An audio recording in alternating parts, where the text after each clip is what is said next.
But it isn't just women who want to make that image change. Camilla Yonge has helped a number of men, from Middle East moguls to city movers and shakers, change their image. And by doing that, sometimes their outlook on life as well. Today we're in Savile Row, the traditional home of some of the very best of English tailoring, where a bespoke suit can set you back thousands of pounds. Camilla is helping a male client prepare for one of the most important occasions of his life. Harry is a 35-year-old internet entrepreneur who is about to get married and is ready to shake off his well-worn tweed look for something a lot sharper. With time pressing, Camilla has chosen the ready-made side of tailors, Richard James. But are men different when it comes to personal styling?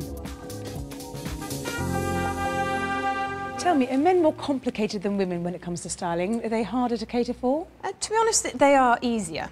Which is quite interesting, but just because they make decisions, and they make quick decisions. And I think that even though they may not know what they're looking for, once you show them a couple of pieces and a couple of alternatives, they're quick at saying yes and no to them. I think men are as image conscious as women. It shows differently. They're inhibited about acknowledging it, but often they're quite obsessionally image conscious. Men who claim not to notice things turn out to have absolutely memorised what other men are wearing. You know, perfectly ordinary people say, "Did you see his shoes?" Wow. Internet entrepreneur Harry hasn't got as far as shoes yet, but how does he feel in Camilla's choice of summer suit? So how do you feel? Is this something you can actually see yourself wearing? Yeah, on certain occasions, yeah, I would. Does it feel nice to wear? It fits well.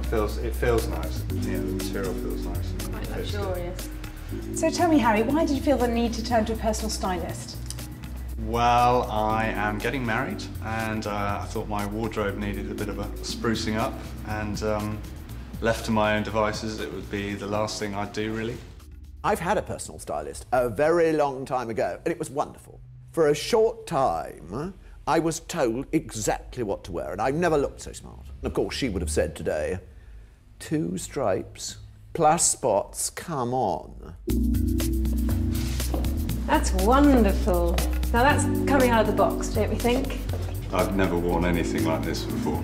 I like it. Do you know, I think if more men got used to wearing these types of suits, and other men wouldn't feel so unsure about it, and, you know, I think you could be the first one. Nice. Fabulous. That's great. How do you feel about that one? Well, I think I'd get a lot more wear out of this. I mean, I could wear this at work. Of course, it looks fantastic. It is a navy blue suit. You know, you can't go wrong with it, but... I presume this is the sort of thing you would buy for yourself anyway? Yeah, much more likely to buy this.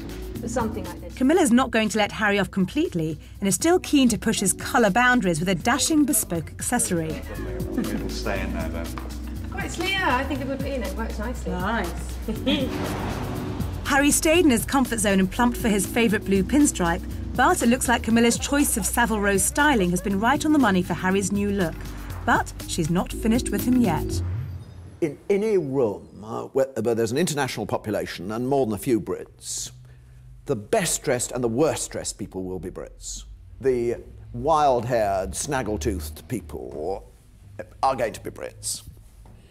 And the most extraordinary girl in the room is going to be a Brit.